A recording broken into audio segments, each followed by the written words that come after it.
olsun. Assalomu alaykum. Поздравляю вас. Mutlu olsun. Mutlu olsun oralara. Mutlu olsun. Здравствуйте. Assalomu alaykum. Ay. Aleykümselam. Rahmat. Sevgili olsun.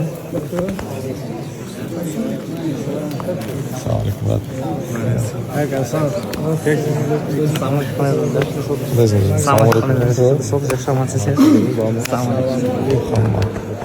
Красавчик, самый любимый.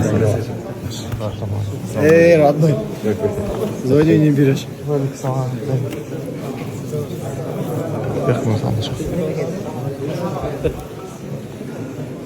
Hadi gitti.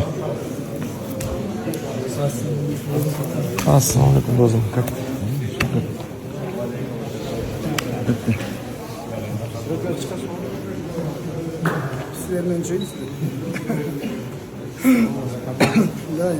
Где твой папа? Забрал же это.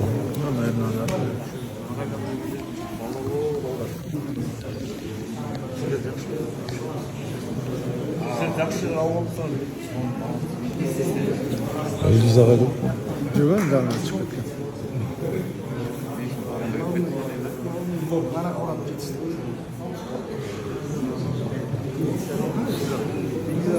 Все подходит.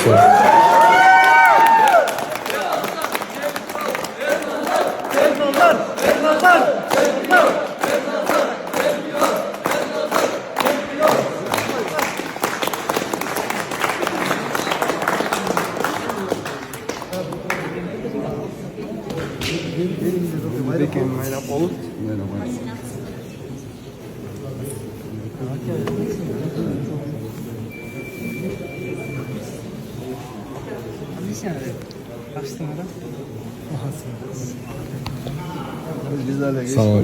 Geldin. Хорошо. Olsun. Есть.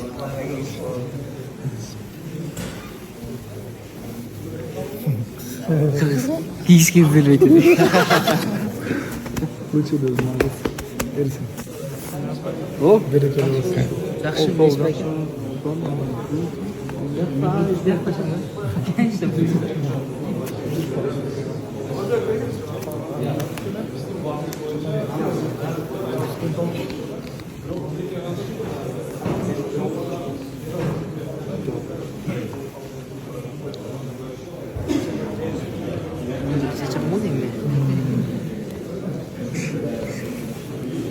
Assalomu alaykum, aka.